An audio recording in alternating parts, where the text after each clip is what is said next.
ಆತ್ಮೀಯರೇ ಎಲ್ಲರಿಗೂ ನಮಸ್ಕಾರಗಳು. ಈ ಒಂದು ವಿಡಿಯೋದಲ್ಲಿ ವಿಶೇಷವಾಗಿ PRO ಡೈರಿ. ಸೊ PRO ರವರ ಒಂದು ದಿನಚರಿಯನ್ನು ಯಾವ ರೀತಿ ಫಿಲ್ಅಪ್ ಮಾಡಬೇಕು ಸೊ ಅದನ್ನು ಎಕ್ಸ್ಪ್ಲೈನ್ ಮಾಡ್ತಾ ಹೋಗ್ತವೆ.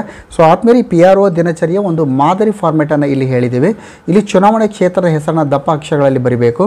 ಮತದಾನದ ದಿನಾಂಕ ಇದೆ, ಮತಗಟ್ಟೆ ಸಂಖ್ಯೆ ಮತ್ತು ಹೆಸರು. ಇಲ್ಲಿ ಮತಗಟ್ಟೆಯು ಸರ್ಕಾರಿ ಅಥವಾ ಅರ ಸರ್ಕಾರಿ ಕಟ್ಟಡದಲ್ಲಿದೆಯೇ, ಖಾಸಗಿ ಕಟ್ಟಡದಲ್ಲಿದೆಯೇ, ತಾತ್ಕಾಲಿಕವಾಗಿ ನಿರ್ಮಿಸಿದ್ದಾರೆ.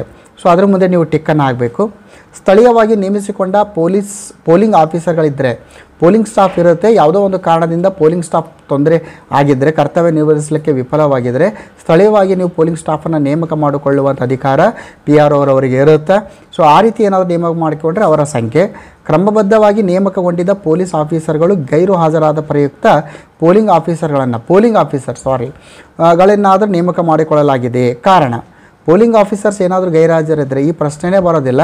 ಆ ರೀತಿ ಆಗಿದ್ದರೆ ನಿಮ್ಮ ಸೆಕ್ಟರ್ ಆಫೀಸರ್ಸ್ ಏನು ಮಾಡ್ತಾರೆ, ಅಡಿಷ್ನಲ್ ರಿಸರ್ವ್ ಇರುವಂಥ ಪೋಲಿಂಗ್ ಸ್ಟಾಫನ್ನು ನಿಮಗೆ ಅಲಾಟ್ ಮಾಡ್ತಾರೆ. ವಿದ್ಯುನ್ಮಾನ ಯಂತ್ರದ್ದು EVM ಮಷಿನ್ಸ್ ಬಗ್ಗೆ ಇನ್ಫಾರ್ಮೇಷನ್ಸ್.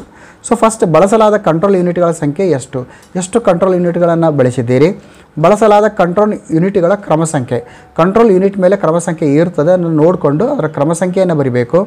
ಬಳಸಲಾದ ಬ್ಯಾಲೆಟ್ ಯೂನಿಟ್ಗಳ ಸಂಖ್ಯೆ 1 or 2 ಎಷ್ಟಿದೆ, ಬಳಸಲಾದ ಬ್ಯಾಲೆಟ್ ಯೂನಿಟ್ಗಳ ಕ್ರಮ ಸಂಖ್ಯೆಯನ್ನು ಬರೀಬೇಕು. ಆಮೇಲೆ ಬಳಸಲಾದ ಪೇಪರ್ ಸೀಲ್ಗಳ ಸಂಖ್ಯೆ, ಪೇಪರ್ ಸೀಲ್ಗಳನ್ನು ಎಷ್ಟು ಬಳಸಿದ್ದೀರಿ 1 or 2, ಬಳಸಲಾದ ಪೇಪರ್ ಸೀಲ್ಗಳ ಕ್ರಮ ಸಂಖ್ಯೆ, ಒದಗಿಸಲಾದ ವಿಶೇಷ ಟ್ಯಾಗ್ಗಳ ಸಂಖ್ಯೆ, ಎಷ್ಟು ಕೊಟ್ಟಿದ್ದಾರೆ ಅಷ್ಟನ್ನು ಬರೀಬೇಕು. ವಿಶೇಷ ಟ್ಯಾಗ್ಗಳನ್ನು, ಸ್ಪೆಷಲ್ ಟ್ಯಾಗ್ಸನ್ನು ಒದಗಿಸಲಾದ ಸಂಖ್ಯೆ ಎಷ್ಟು, 2 ಅಥವಾ 3 ಎಷ್ಟು ಕೊಟ್ಟಿದ್ದಾರೆ ಅಷ್ಟು. ಒದಗಿಸಲಾದ ವಿಶೇಷ ಟ್ಯಾಗ್ಗಳ ಕ್ರಮ ಸಂಖ್ಯೆಯನ್ನು ಬರೀಬೇಕು. ಬಳಸಿದ ವಿಶೇಷ ಟ್ಯಾಗ್ಗಳ ಸಂಖ್ಯೆ 2 ಕೊಟ್ಟಿದ್ದಾರೆ, 1 ಬಳಸಿದ್ದೀವಿ. ಸೊ ಬಳಸಿದ ವಿಶೇಷ ಟ್ಯಾಗ್ಗಳ ಕ್ರಮ ಸಂಖ್ಯೆಯನ್ನು ಕೂಡ ಬರೀಬೇಕು. ಬಳಸದೆ ಹಿಂತಿರುಗಿಸಿದ ವಿಶೇಷ ಟ್ಯಾಗ್ಗಳ ಕ್ರಮ ಸಂಖ್ಯೆ, ಇದು ಭಾಳ ಇಂಪಾರ್ಟೆಂಟ್. ಸೊ 7Bನಲ್ಲಿ VVPAT ಯಂತ್ರವನ್ನು ಬಳಸಿರುವ ಮತಕೇಂದ್ರಗಳಿಗೆ ಅನ್ವಯಿಸುವಂತೆ ಬಳಕೆಯಾದ ಪ್ರಿಂಟರ್ಗಳು, VVPATನ್ನು ಎಷ್ಟು ಪ್ರಿಂಟರ್ ಬಳಸಿದ್ದೀರಿ. ಯಾಕಂದರೆ ಕೆಲವೊಂದು ಸಲ ಎಲೆಕ್ಷನ್ಸ್ನಲ್ಲಿ VVPATಗಳು ಈ ಒಂದು ಬೇಸಿಗೆ ಇದೆ, ಸಾಕಷ್ಟು ಬಿಸಿಲು ಇರೋದ್ರಿಂದ VVPAT ವರ್ಕೇ ಮಾಡೋದಿಲ್ಲ. ಆವಾಗ ಏನಾಗುತ್ತೆ, ಮತ್ತೊಂದು VVPATನ್ನು ರೀಪ್ಲೇಸ್ ಮಾಡ್ತಾರೆ. ಖಂಡಿತ ಕೂಡ ಈ ವಿಡಿಯೋ ಏನು ನೋಡ್ತಾ ಇದ್ದೀರಿ, ಖಂಡಿತವಾಗಿ ಕೂಡ ನಿಮ್ಮ ಅನುಭವ ಕೂಡ ಬರ್ತದೆ ಅದು. ಸೊ ಪ್ರಿಂಟರ್ಗಳ ಕ್ರಮ ಸಂಖ್ಯೆ ಬರೀಬೇಕು. ಮತಗಟ್ಟೆಗೆ ಪೋಲಿಂಗ್ ಏಜೆಂಟರನ್ನು ನೇಮಕ ಮಾಡಿದ ಉಮೇದುವಾರರ ಸಂಖ್ಯೆ, ಎಷ್ಟು ಜನ ಉಮೇದುವಾರರು ಪೋಲಿಂಗ್ ಏಜೆಂಟರನ್ನು ನೇಮಕ ಮಾಡಿದ್ದಾರೆ.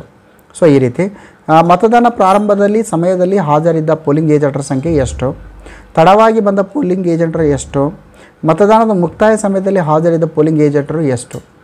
ಆಮೇಲೆ ಮತಗಟ್ಟೆಗೆ ಹಂಚಿಕೆ ಮಾಡಲಾದ ಒಟ್ಟು ಮತದಾರರ ಸಂಖ್ಯೆ ಎಷ್ಟು. ನಿಮಗೆ ಮಾರ್ಕೆಟ್ ಕಾಪಿಯಲ್ಲೇ ಸಿಗ್ತದೆ ನಿಮಗೆ ಎಷ್ಟು ಟೋಟಲ್ ವೋಟರ್ಸ್ ಇದ್ದಾರೆ ಅಂತ, ಅದರಲ್ಲಿ ಬರಿತಾ ಹೋಗಬೇಕು. ಮತದಾರರ ಪಟ್ಟಿಯ ಗುರುತು ಮಾಡಿರೋ ಪ್ರತಿಗೆ ಅನುಸಾರವಾಗಿ ಮತ ಚಲಾಯಿಸಲಿಕ್ಕೆ ಅವಕಾಶ ನೀಡಲಾದ ಮತದಾರರ ಸಂಖ್ಯೆ. ಸೊ ಇಲ್ಲಿ ಎಕ್ಸಾಂಪಲಾಗಿ ನಾನು 971 ತೆಗೆದುಕೊಂಡಿದ್ದೀನಿ, ಅದರಲ್ಲಿ 850 ಇಲ್ಲೇನಾಗುತ್ತೆ ಅಂದರೆ ಅವಕಾಶವನ್ನು ಕೊಟ್ಟಿದ್ದೀವಿ ಅಂತ ಹೇಳ್ಬೋದು. ಮತದಾರರ ರಿಜಿಸ್ಟರ್ 17A ದಾಖಲವಾಗಿರುವಂಥದ್ದು 971 ಅಲಾಟ್ ಆಗಿದೆ, 900 ವೋಟಿಂಗ್ ಆಗಿದೆ. 17A ಕೂಡ 900 ಆಗಿದೆ. ಮತಯಂತ್ರದ ಪ್ರಕಾರ 900 ಆಗಬೇಕು. ಮತ ಚಲಾಯಿಸಲು ನಿರ್ಧರಿಸಿದ ಮತದಾರರು ಯಾರಾದರೂ ಇದ್ದರೆ ಅವರ ಸಂಖ್ಯೆ, ಚಲಾಯಿಸಿದಿರಲು ನಿರ್ಧರಿಸಿರುವಂಥದ್ದು. ಸೊ ಇಲ್ಲಿ ಕೆಳಗಡೆ ಮೊದಲನೇ ಪೋಲಿಂಗ್ ಆಫೀಸರ್ APRO, ಆಮೇಲೆ ಪೋಲಿಂಗ್ ಆಫೀಸರ್ 2 17A ರಿಜಿಸ್ಟರ್ ಯಾರು ಇಟ್ಕೊಂಡಿರ್ತಾರೋ ಅವ್ರು ಸಿಗ್ನೇಚರ್ ಮಾಡಬೇಕು. ಅದಾದ ನಂತರ ಮತ ಚಲಾಯಿಸಿದ ಮತದಾರರ ಸಂಖ್ಯೆ, ಇದು ಪೋಲಿಂಗ್ ಕಂಪ್ಲೀಟ್ ಆದಮೇಲೆ ನಮಗೆ ಸಿಗ್ತದೆ. ಎಷ್ಟು ಪುರುಷರಿದ್ದಾರೆ, ಎಷ್ಟು ಮಹಿಳೆಯರು, ಎಷ್ಟು ತೃತೀಯ ಲಿಂಗಿ, ಒಟ್ಟು ಎಷ್ಟು ವೋಟಿಂಗ್ ಮಾಡಿದ್ದಾರೆ. ಆಕ್ಷೇಪಿತ ಮತಗಳು, ಚಾಲೆಂಜ್ ವೋಟ್ ಎಷ್ಟಾಗಿದೆ, ಅನುಮತಿ ಕೊಟ್ಟು ಎಷ್ಟು, ತಿರಸ್ಕರಿಸಿದ ಸಂಖ್ಯೆ ಎಷ್ಟು, ಮುಟ್ಟುಗೋಲು ಹಾಕಲಾದ ಒಂದು ಅಮೌಂಟ್ ಎಷ್ಟಿದೆ, ಅದು ಚುನಾವಣಾ ಕರ್ತವ್ಯ ಪ್ರಮಾಣ ಪತ್ರ EDC ಇದನ್ನು ಸಹ ಹಾಜರುಪಡಿಸಿ ಮತ ಚಲಾಯಿಸಿದ ವ್ಯಕ್ತಿಗಳ ಸಂಖ್ಯೆ, ಮತ ಚಲಾಯಿಸಿದ ಒಟ್ಟು ಸಾಗರೋತ್ತರ. ಇಲ್ಲಿ ನೋಡಿ, ಸಾಗರೋತ್ತರ ಫಾರಿನರ್ಸ್ ಅಂತ ನಾವೇನು ಹೇಳ್ತೀವಿ, ವಿದೇಶದಲ್ಲಿ ನೆಲೆಸಿರುವ ಭಾರತೀಯರು, ಸಂಗಡಿಗರ ಸಹಾಯದಿಂದ ಮತ ಚಲಾಯಿಸಿದ ಮತದಾರರ ಸಂಖ್ಯೆ, ಬೇರೊಬ್ಬರ ಪರವಾಗಿ ಮತ ಚಲಾಯಿಸಿದ ಮತದಾರರ ಸಂಖ್ಯೆಗಳು, ಟೆಂಡೆಡ್ ಮತಗಳ ಸಂಖ್ಯೆಗಳು ಎಷ್ಟಿದೆ ಅದನ್ನು ನೀವು ಮೆನ್ಷನ್ ಮಾಡಿ. ತಮ್ಮ ವಯಸ್ಸಿಗೆ ಇಲ್ಲ ಅಂದರೆ ಡ್ಯಾಶ್ ಕೊಡಬೇಕು ಅಷ್ಟೇ. ತಮ್ಮ ವಯಸ್ಸಿಗೆ ಸಂಬಂಧಪಟ್ಟಂತೆ ಘೋಷಣೆಗಳನ್ನು ನೀಡಿರುವಂಥ ಮತದಾರರ ಸಂಖ್ಯೆ, ಅಂಥ ಘೋಷಣೆ ಮಾಡಲು ತಿರಸ್ಕರಿಸಿದ ಮತದಾರರ ಸಂಖ್ಯೆ. 18 ಏನಾಗುತ್ತೆ, ಚುನಾವಣೆಯನ್ನು ಮುಂದಕ್ಕೆ ಹಾಕುವ ಅಗತ್ಯ ಉಂಟಾಗಿದ್ದರೆ ಯಾಕೆ ಮುಂದಕ್ಕೆ ಹಾಕಿದ್ದೀರಿ, ಆ ರೀತಿ ಇದ್ದರೆ ಪ್ರತಿ 2 ಗಂಟೆಗಳಲ್ಲಿ ಚಲಾಯಿಸಲಾದ ಮತಗಳ ಸಂಖ್ಯೆಯನ್ನು ಬರೀಬೇಕು. 7ರಿಂದ 9 ಗಂಟೆಗೆ ಎಷ್ಟು ವೋಟಿಂಗ್ ಆಯಿತು, 9ರಿಂದ 11 ಗಂಟೆಗೆ ಎಷ್ಟು ವೋಟಿಂಗ್ ಆಯಿತು, 11ರಿಂದ 1 ಗಂಟೆಗೆ ಎಷ್ಟಾಯಿತು, 1ರಿಂದ 3 ಗಂಟೆಯವರೆಗೆ ಎಷ್ಟಾಯಿತು, 3 ಗಂಟೆಯಿಂದ 5 ಗಂಟೆಯವರೆಗೆ ಒಟ್ಟು ವೋಟಿಂಗ್ ಎಷ್ಟಾಯಿತು. ಇದು ಭಾಳ ಇಂಪಾರ್ಟೆಂಟ್ ಆಗಿರುವಂಥದ್ದು. ಸೊ ಮತದಾನ ಪ್ರಾರಂಭ ಹಾಗೂ ಮುಕ್ತಾಯಕ್ಕೆ ನಿಗದಿಪಡಿಸಿದ ಗಂಟೆಗಳ ಆಧಾರದ ಮೇಲೆ ಒಂದಿಷ್ಟು ಬದಲಾವಣೆ ಮಾಡ್ಕೋಬೋದು ನೀವು. ಆಮೇಲೆ ಭೇಟಿ ಹಾಳೆಯ ಅನುಸಾರ ನಿಮ್ಮ ಒಂದು ಮತಕೇಂದ್ರಕ್ಕೆ ಭೇಟಿ ನೀಡಿರುವಂಥ ಅಧಿಕಾರಿಗಳ ಮಾಹಿತಿ ಬರೀಬೇಕು.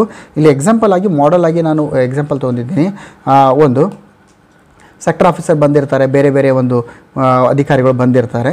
ಸರದಿಯಲ್ಲಿ ನಿಂತಿರುವ ಮತದಾರರಿಗೆ ಮತದಾನದ ಮುಕ್ತಾಯದ ಸಮಯದಲ್ಲಿ ನೀಡಿದ ಚೀಟಿಗಳ ಸಂಖ್ಯೆ ಎಷ್ಟು ಅದು ಮೆನ್ಷನ್ ಮಾಡಬೇಕು. ಟೈಮ್ ಆಗಿರುತ್ತೆ, ಲೈನ್ ನಿಂತಿರ್ತಾರೆ, ನೀವು ಒಂದು 20 ಮತದಾರ ನಿಂತಿದ್ದರೆ 20 ಅಂತ ಬರೀಬೇಕು. ಅಂಥ ಕಡೆಯ ಮತದಾರ ಮತ ಚಲಾಯಿಸಿದ ನಂತರ ಮತದಾನವು ಅಂತಿಮವಾಗಿ ಮುಕ್ತಾಯಗೊಂಡ ಸಮಯ ನಿಮಗೆ ಟೈಮ್ ಮಾಡಿರ್ತಾರೆ. ಬಟ್ ಕೆಲವೊಂದು ಏನಾಗುತ್ತೆ, ಮತದಾನ ಹಾಕಲಿಕ್ಕೆ ಆ ಒಂದು ಕಂಪೌಂಡಲ್ಲಿ ಸಾಕಷ್ಟು ಮತದಾರರು ನಿಲ್ಲಿರುವುದರಿಂದ ನಿಗದಿಪಡಿಸಿದ ಸಮಯಕ್ಕಿಂತ ಹೆಚ್ಚಿನ ಸಮಯ ತೆಗೆದುಕೊಳ್ಳುತ್ತೆ. ಹಾಗಾದರೆ ಎಷ್ಟು ಗಂಟೆಗೆ ನೀವು ಮತದಾನ ಮುಕ್ತಾಯಗೊಳಿಸಿದ್ರಿ ಅದನ್ನು ಮೆನ್ಷನ್ ಮಾಡಿ, ಯಾಕಂದರೆ ನಿಮ್ಮ ಕಂಟ್ರೋಲ್ ಯೂನಿಟ್ನಲ್ಲಿ ಕೂಡ ಅದು ರೆಕಾರ್ಡ್ ಆಗಿರುತ್ತೆ. ಅಪರಾಧಗಳ ವಿವರ ಬರೀಬೇಕು, ಮತದಾರ ವರ್ತಿಸಿದ ಪ್ರಕರಣಗಳು, ಆಮೇಲೆ ಮತದಾನಕ್ಕೆ ದೊಂಬೆಯಾಗಿ ಬಹಿರಂಗ ಹಿಂಸಾಚಾರದಿಂದ ಏನಾದರೂ ತೊಂದರೆಯಾಗಿದ್ದರೆ ಅದನ್ನು ಟಿಕ್ ಮಾಡಿ. ಮತಗಟ್ಟೆಯಲ್ಲಿ ಉಪಯೋಗಿಸಿದ ಯಾವುದೇ ಮತಯಂತ್ರವನ್ನು ಪ್ರಿಸೈಡಿಂಗ್ ಅಧಿಕಾರಿಯು ಅಭಿರಕ್ಷೆಯಿಂದ ಕಾನೂನು ಬಾಹಿರವಾಗಿ ಯಾರು ಹೊರಗೆ ತೆಗೆದುಕೊಂಡು ಹೋಗಿದ್ದರೆ, ಆಕಸ್ಮಿಕವಾಗಿ ಉದ್ದೇಶಪೂರ್ವಕವಾಗಿ ಕಳೆದು ಹಾಕಿದರೆ, ಹಾನಿ ಮಾಡಿದರೆ ಅದು ನೋಡಬೇಕು. ಉಮೇದುವಾರ ಏಜೆಂಟರ ಗುರುತರವಾದ ದೂರುಗಳನ್ನು ಏನಾದರೂ ಸಲ್ಲಿಸಿದರೆ, ಏಜೆಂಟ್ಸ್ ಏನಾದರೂ ಒಂದು ನಿಮಗೆ ಕಂಪ್ಲೇಂಟ್ ಮಾಡಿದರೆ ಅದರ ಸಂಖ್ಯೆಗಳನ್ನು ಬರೀಬೇಕು. ಕಾನೂನು ಮತ್ತು ಸುವ್ಯವಸ್ಥೆ ಉಲ್ಲಂಘನೆ ಪ್ರಕರಣಗಳು ಬರೀಬೇಕು. ಮತಗಟ್ಟೆಯಲ್ಲಿ ತಪ್ಪುಗಳನ್ನು ಏನಾದರೂ ಅಕ್ರಮಗಳು ಏನಾದರೂ ಆಗಿದ್ದರೆ ಅದರ ಬಗ್ಗೆ ಮಾಹಿತಿ ಬರೀಬೇಕು. ಸೊ ಇಷ್ಟು ಏನಾಗ್ತದೆ ಅಂದರೆ ಒಂದು ಪ್ರೆಸಿಡಿಂಗ್ ಅಧಿಕಾರಿ ಕಂಪ್ಲೀಟ್ ಈ ಪ್ರೆಸಿಡಿಂಗ್ ಅಧಿಕಾರಿಯ ಡೈರಿ ಏನಿದೆ, ಈ ದಿನಚರಿ ಏನಿದೆ, ನಿಮ್ಮ ಒಂದು ಕಂಪ್ಲೀಟ್ ಎಲೆಕ್ಷನ್ಸ್ ಬಗ್ಗೆ ಕಂಪ್ಲೀಟ್ ಆಗಿರುತ್ತೆ ಇನ್ಫಾರ್ಮೇಷನ್ಸ್ ನಿಮಗೆ ಸಿಗ್ತದೆ, ಒಂದು ಚಿತ್ರಣ ನಿಮಗೆ ಕೊಡ್ತದೆ. ಸೊ ಆದಮೇಲೆ ಮುಂದಿನ ವೀಡಿಯೋದಲ್ಲಿ ನಾವು 17C ಫಾರ್ಮೆಟನ್ನು ಯಾವ ರೀತಿ ಫಿಲ್ ಅಪ್ ಮಾಡಬೇಕು ಎಂಬುದರ ಕುರಿತಾಗಿ ಇಟ್ಕೊಂಡು ನಿಮ್ಮ ಮುಂದೆ ಬರ್ತೇವೆ ಅಂತ ಹೇಳ್ತಾ, ಜೈ ಹಿಂದ್, ವಂದೇ ಮಾತರಂ.